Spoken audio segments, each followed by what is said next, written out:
नमस्कार दोस्तों, गणेश चतुर्थी से जुड़ी आज आपको मैं कथा सुनाने जा रही हूँ। अगर आपने कल का मेरा वीडियो देखा नहीं है तो इस डिस्क्रिप्शन बॉक्स में जाकर इसका लिंक मैंने दिया हुआ है। शुरू करते हैं आज की प्यारी सी कथा। तो चलिए, एक समय की बात है। विष्णु भगवान का विवाह लक्ष्मी जी के साथ निश्चित हो गया। विवाह की तैयारी भी होने लगी। सभी देवताओं को निमंत्रण भेजे गए, परंतु गणेश जी को निमंत्रण नहीं दिया गया। कारण जो भी रहा हो, अब भगवान विष्णु की बारात जाने का समय आ गया। सभी देवता अपनी पत्नियों के साथ विवाह समारोह में आए। उन सब ने देखा कि गणेश जी कहीं दिखाई नहीं दे रहे। तब वो सब आपस में चर्चा करने लगे कि क्या गणेश जी को न्योता नहीं दिया गया या स्वयं गणेश जी नहीं आए। इस तरह के सवाल उठने शुरू हो गए। सभी को इस बात पर आश्चर्य होने लगा। तभी सबने विचार किया कि विष्णु भगवान से इसका कारण पूछा जाए। विष्णु भगवान से पूछने पर उन्होंने कहा, हमने गणेश जी के पिता भोलेनाथ महादेव को न्योता भेजा है।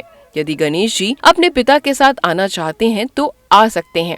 अलग से न्योता देने की कोई आवश्यकता भी नहीं है। दूसरा ये कि उनको 1.25 मन मूंग, 1.25 मन चावल, 1.25 मन घी और 1.25 मन लड्डू का भोजन दिन भर में चाहिए। यदि गणेश जी नहीं आएंगे तो कोई बात नहीं।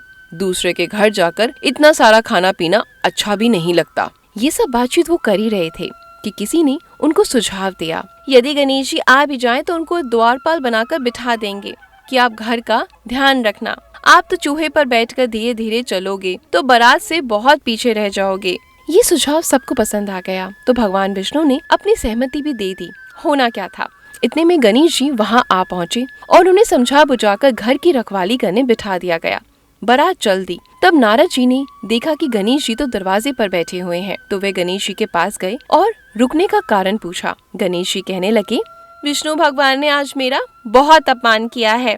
नारद जी ने कहा, आप अपनी मूषक सेना को आगे भेज दें।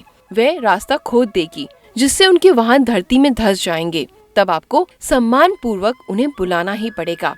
अब तो गणेश जी ने अपनी मूषक सेना जल्दी से आगे भेज दी।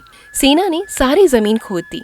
जब बारात वहाँ से निकली तो रथों के पहिए धरती में धंस गए। लाख कोशिश करने के बाद भी पहिए नहीं निकल रहे थे। सभी ने अपने अपने उपाय किए, परंतु पहिए तो निकल ही नहीं रहे थे, बल्कि जगह जगह से टूट गए।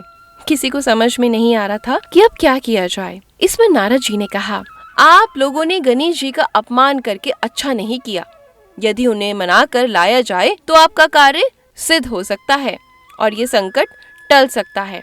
शंकर भगवान ने अपने दूत नंदी को भेजा और गणेश जी को साथ में लाने के लिए कहा। गणेश जी का आदर सम्मान के साथ पूजन किया गया। तब कहीं रथ के पहिए निकले।